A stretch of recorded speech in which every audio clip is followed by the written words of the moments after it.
permanente, en una forma continua, pero si no medimos desempeño, entonces no vamos a poder construir una tipología de escenarios. Entonces, para avanzar, terror a las mejoras, terror a la medición de evaluativa de los desempeños. Debemos de considerar que los métodos de evaluación de desempeño institucional, esto está comprobado, potencia los roles específicos asumidos por los distintos cuadros técnicos, directores, jefaturas, cuadros técnicos, cuadros administrativos, cuadros de técnicos operativos. Mejora la identificación de involucramiento para cada etapa de los procesos y de los inductores de causa y efecto establecidas en una cadena de creación de valores sociales. Introduce puntos de chequeo para controles de calidad. Si nosotros no llevamos un control interno, entonces no podemos introducir ni mejoras ni correctivos. Si uno busca la frase que los funcionarios odian las evaluaciones de desempeño en Internet, en Google, nos va a aparecer 1.000.000 de visores. Diversos artículos describen básicamente que una inmensa mayoría de las personas no se identifican con las evaluaciones de desempeño. ¿Por qué será? ¿Terror a las mejoras? La ola de información condenando a las evaluaciones de desempeño podría llevarnos a creer preliminarmente que las personas y sus entidades rechazan que se les evalúe su desempeño. Pero tal creencia no es particularmente precisa. Según varias investigaciones en el mismo Google, que lo podemos consultar, demuestran que a los empleados no les disgusta inherentemente ser evaluados. Según niveles de involucramiento, ya sea en proceso, según sus niveles de involucramiento en los controles de calidad, o según los niveles de involucramiento en la meta y en los resultados sociales.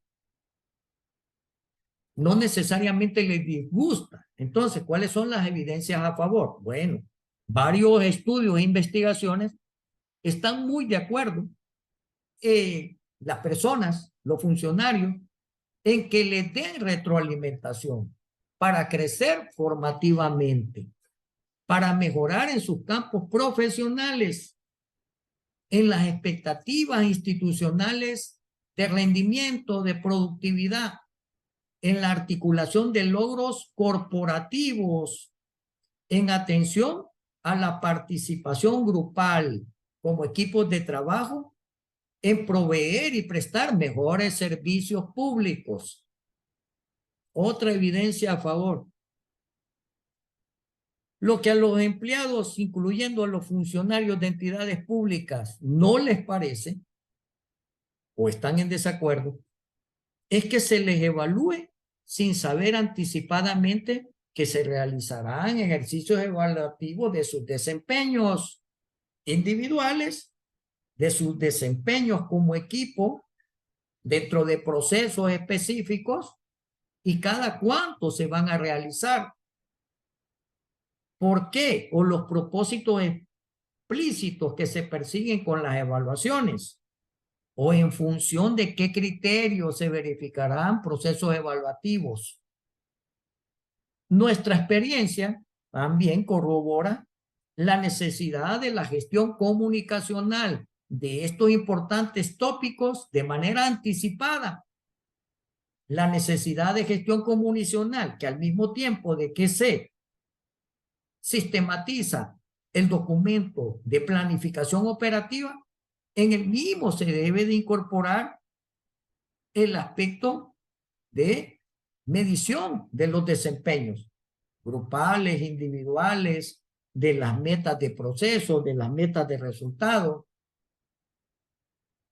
Además de ser objetivas, las evaluaciones tienen que cumplir ciertos principios dentro de la investigación social, como por ejemplo, poseer las características de validez y confiabilidad. Sobre todo, si es que la toma de decisiones que se derivarán de las evaluaciones tendrán implicaciones. Por ejemplo, implicaciones de índole técnica, implicaciones legales, implicaciones administrativas, etcétera, que se realizarán a nivel de las políticas públicas, a nivel de los programas o proyectos. Es deseable, en consecuencia,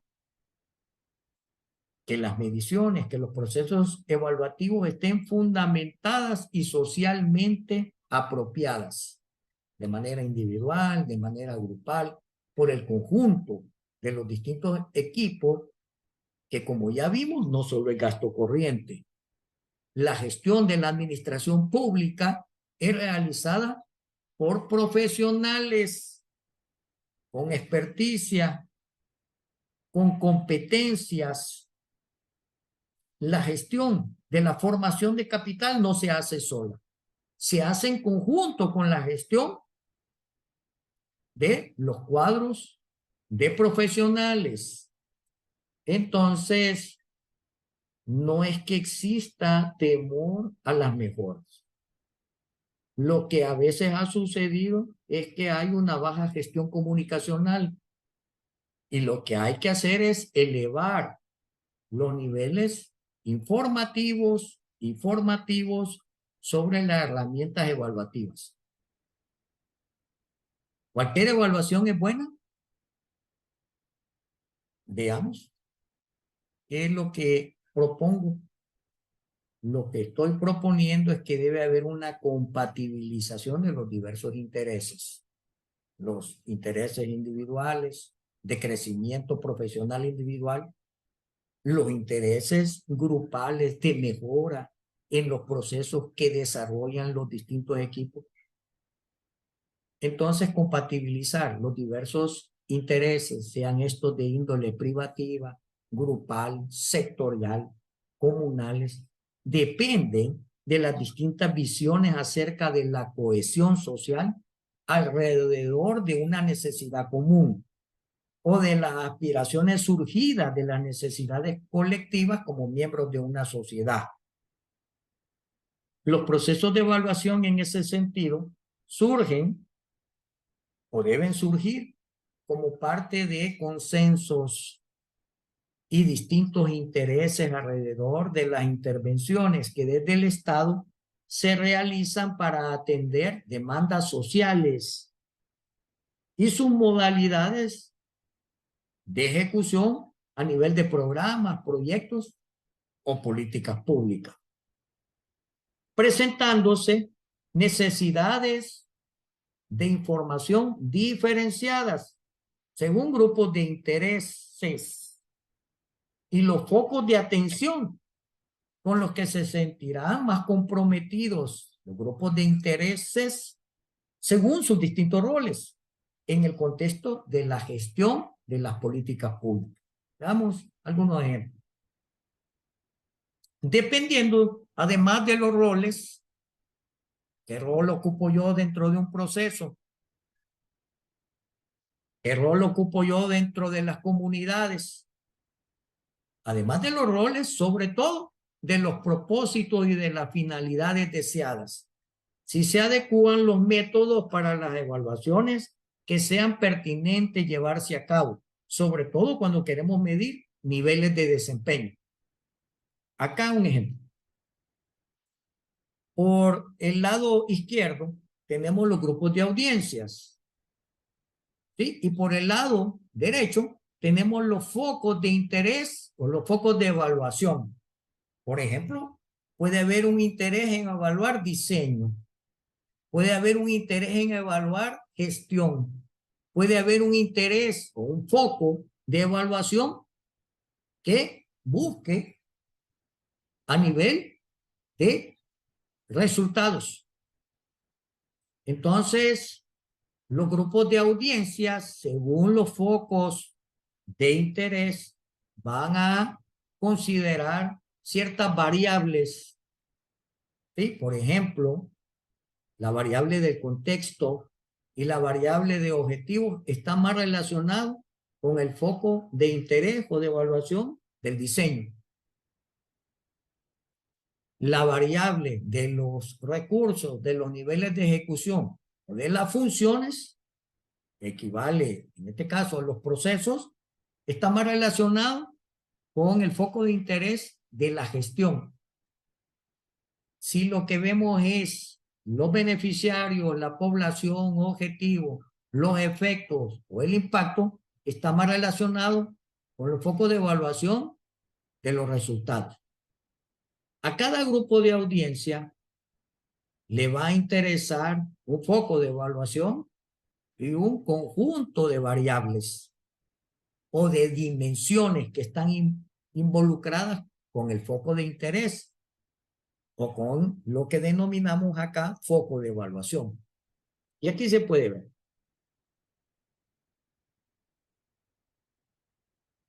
Reflexión. Cualquier variable no será útil para medir los desempeños institucionales. ¿De dónde deben provenir las variables de medición? Si ustedes se fijan, esta reflexión la vengo haciendo de manera continua a lo largo de esta exposición, porque estamos viendo que no es cualquier variable. Eso va a depender, en este caso, de los grupos de intereses, pero no solamente de los grupos de intereses, sino también de los focos de interés o de atención. Ahora bien, ¿de dónde deben provenir las variables de medición? Ya lo vimos que deben de provenir desde el origen en el nacimiento cuando se planifica. Si nosotros no lo incorporamos en el origen, las variables de interés, en la etapa de ejecutorías, no lo vamos a poder entonces cotejar, verificar o controlar, porque no lo incorporamos en el origen. Entonces, podemos ir resumiendo que de los focos de atención y según las variables que queramos examinar o evaluar, surgirán, dicen, interrogantes para diagnosticar la marcha de las ejecutorías. De estos focos de evaluación dependerán el nivel de complejidad del juego de indicadores que se haga necesario incorporar a los controles internos de los programas y proyectos. Importante esta relación. Entonces, proponemos que las interrogantes, guías que orienten todo ejercicio evaluativo puedan expresarse de la manera siguiente. ¿Qué está pasando con las metas y las ejecutorías? Las actividades implementadas por la institución Z están alcanzando los objetivos y metas establecidos en su POA. ¿Cuál es la magnitud de los logros alcanzados? ¿Hay rezagos? ¿Qué programas y productos se han alcanzado en forma eficaz y eficiente en sus niveles de ejecutorías y cuáles no? ¿Cuál ha sido el uso o destino que se le ha dado a la disponibilidad de recursos? Los coordinadores operativos han ocupado los insumos y presupuestos asignados en los plazos determinados para alcanzar los resultados operativos previstos. ¿A dónde quiero llegar con este protocolo de investigación, con este tipo de interrogantes? A que debemos tener muy presente nuestros focos de interés y que las variables que están involucradas en nuestros focos de interés estén dentro del diseño de los procesos. Ejemplo, la magnitud de los logros alcanzados está dentro del diseño de nuestra planificación, determinar cuantías de logros, cuánto se va a tener de logro en el trimestre 1, en el trimestre 2, en el trimestre 3. Esa variable si nosotros la introducimos, va a ser fácil poder determinar si lo estamos alcanzando con buen nivel de desempeño o si hay rezagos. Claro, la cuantificación del logro es parte de la anticipación en la etapa de planificación. Acerca del uso o destino que se le ha dado a la disponibilidad de los recursos. El uso. Ah, muy bien. Si nosotros hacemos una clasificación del uso, lo podemos agrupar la disponibilidad de recursos, digamos que fueran financieros, según lo que es la clasificación presupuestaria. O también lo podemos clasificar, digamos que fuera la disponibilidad de recursos no financieros, lo podemos también clasificar por los niveles de intervención de recursos tecnológicos, de recursos humanos, de recursos metodológicos a nivel de cada proceso. Pero si nosotros no lo diseñamos en la etapa de planificación, las variables no las incorporamos, entonces no vamos a poder responder a este foco de interés que es en cuanto a uso y destino. También puede interpretarse en cuanto a uso de destino si lo hemos clasificado o hecho una tipología en cuanto a condición de territorialidad geográfica. ¿Cuánto estamos destinando a la zona geográfica norte, a la zona geográfica sur, a la zona geográfica o cuánto estamos destinando por uso de destino al municipio 1, al municipio 2? ¿Cuánto estamos haciendo uso o destinando a la aldea 1, al barrio, a la colonia?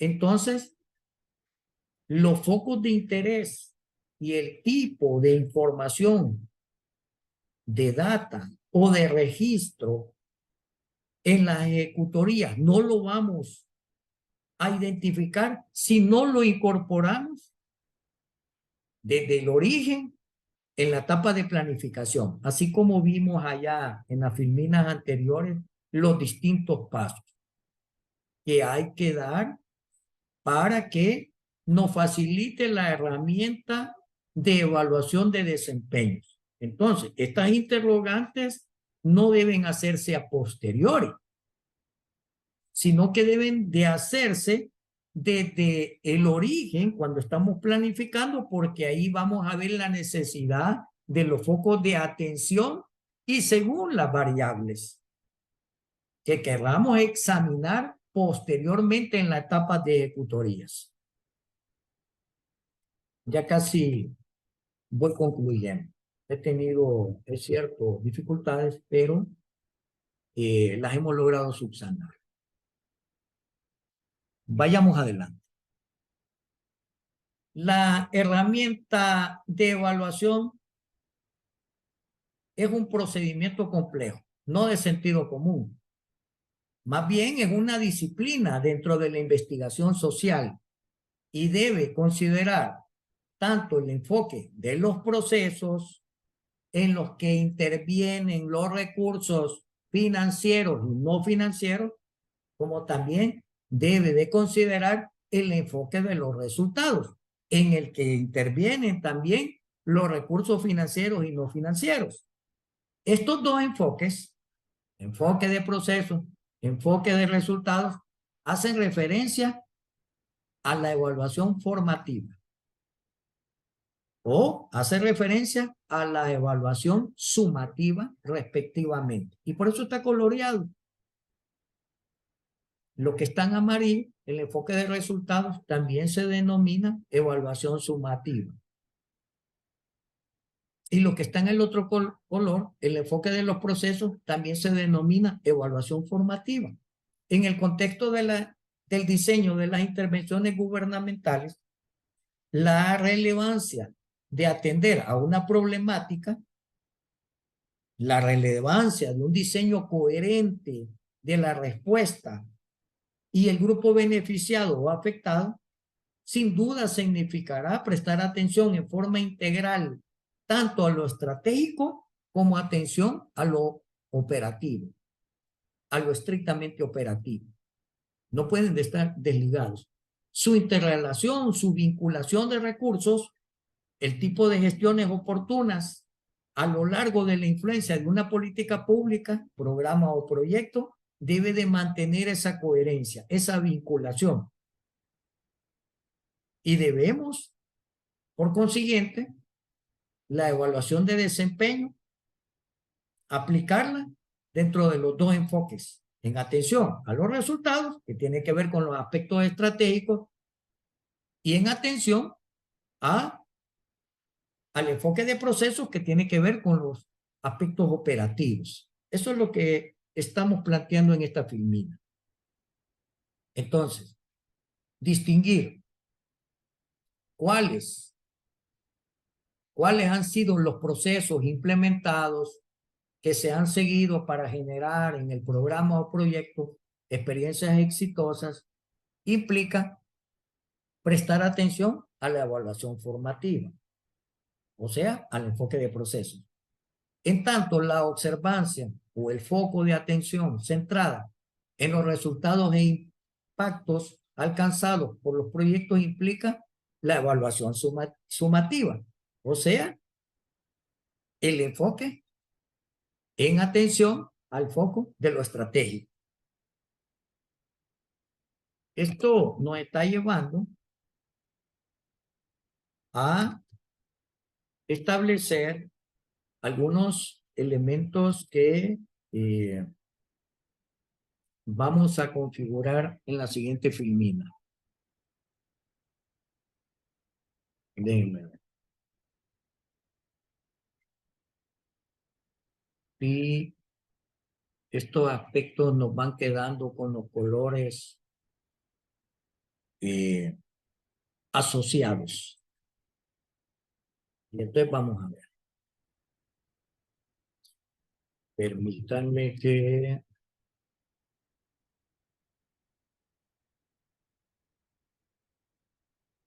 Sí, en definitiva, una nueva computadora para Luis Benítez se hace necesario para introducir las mejoras en las presentaciones.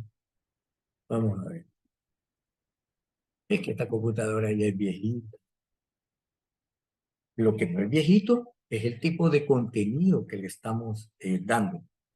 Pero ambas cosas son importantes. Contar con una buena computadora para las presentaciones, además del contenido, porque si no se vuelve un factor que distrae, que nos desvía del foco de atención.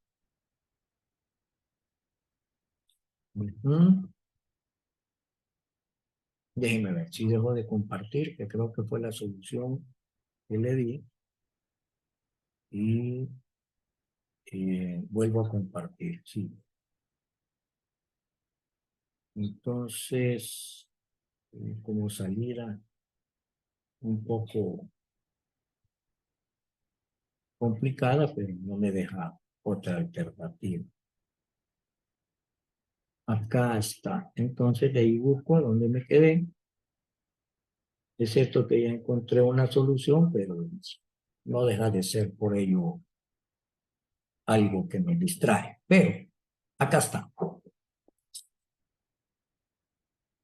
No obstante, lo que hemos venido planteando, debemos también considerar que existen grupos de intereses que intentarán privilegiar uno solo de los aspectos o enfoques descuidando el otro. Generalmente el aspecto descuidado es el enfoque operacional, porque es donde está el dinero, el que relaciona presupuesto y resultados. Y usted puede revisar la bibliografía. Por eso digo que generalmente los grupos de interés descuidan el enfoque de los procesos, el enfoque operativo, y quieren centrarse solo en lo estratégico, en los impactos. Impediciones de impacto es lo que menos tenemos. Los grupos de intereses hacen mal. Debe de tener un enfoque balanceado, ya que en la combinación apropiada de la observancia a ambos enfoques radica la objetividad de la evaluación. Tenemos que ver el enfoque de procesos y el enfoque de resultados de manera integral. Y además las implicancias que de ella queremos derivar, evitando sesgos innecesarios. Si nos centramos en un solo componente, hay un sesgo. La literatura lo denomina pseudoevaluación o también lo denominan cuasi evaluación, porque solo estamos viendo con un ojo, enfoque de proceso, enfoque de resultado. Tenemos que tener ambos enfoques. Sin la evaluación de los procesos, no puede haber función orientadora. Importante, lo repito, sin la evaluación de los procesos no puede haber función orientadora y de apoyo a la obtención de los resultados sociales esperados. Están vinculados desde el origen, desde la planificación misma. Es parte del ADN de la gestión pública. Por consiguiente, la evaluación formativa sirve a los propósitos de retroalimentación para introducir la mejora y los correctivos.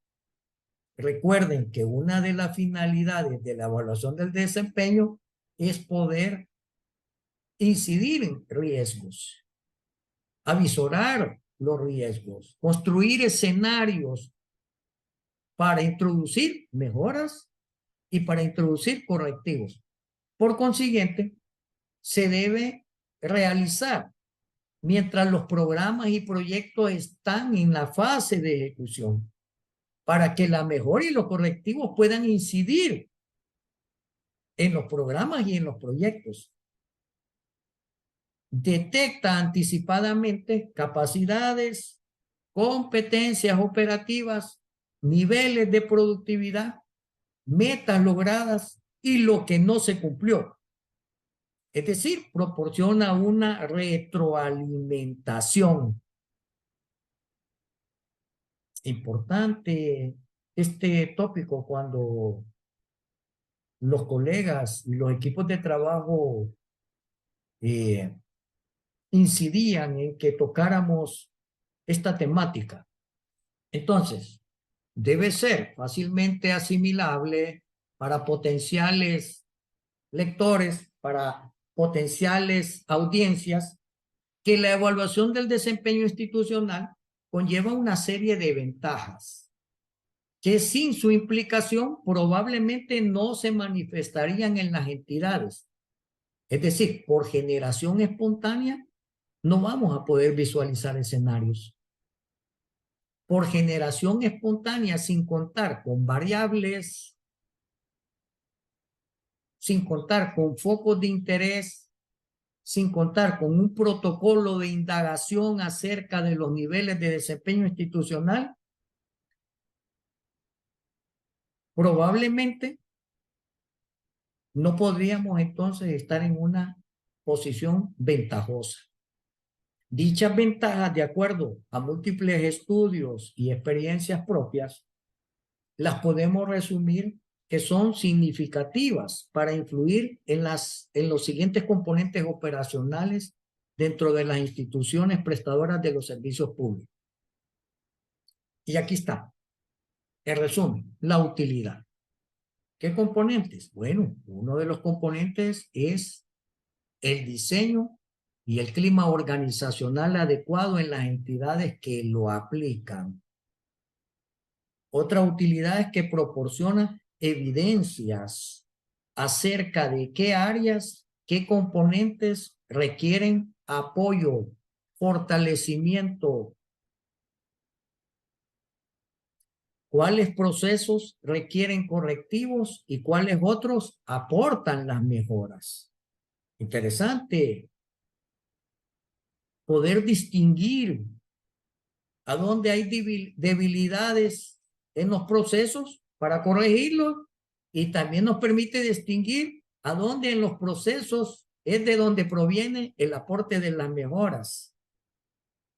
Además, focaliza las necesidades de fortalecimiento, de reforzamiento, haciendo dirigir las capacitaciones, las asistencias técnicas y por consiguiente a dónde debe corregirse la productividad laboral a nivel de individuos, a nivel de equipos de trabajo, pero también a nivel de toda la entidad prestadora de servicio público. Esto a lo largo de mi carrera profesional lo he venido proponiendo, aplicando y desarrollando.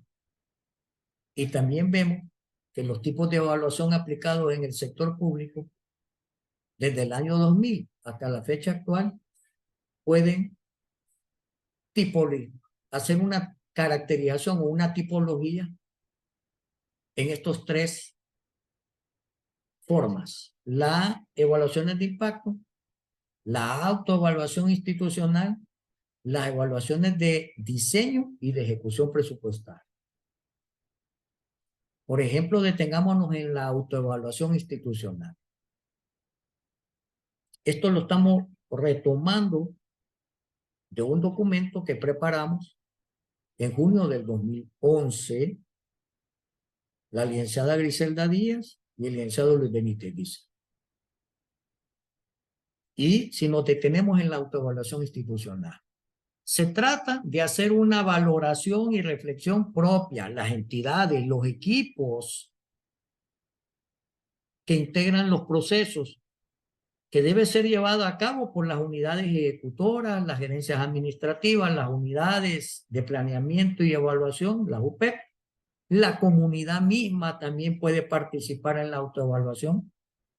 La población objetivo también puede participar como grupo de intereses. Es decir, los involucrados en los procesos operativos pueden autoevaluar las gestiones aplicadas, los tiempos y calendarios de efectividad. Pueden también valorar por sí mismos si las metas alcanzadas y los medios presupuestarios que se están utilizando para la materialización de su producción planificada y la prestación de servicios proporcionadas a la ciudadanía tienen buenos niveles de desempeño, o si no lo tienen. Eso es la autoevaluación. En algunas ocasiones, este tipo de evaluaciones han estado consignadas dentro de artículos normativos de las disposiciones generales de ejecución de los presupuestos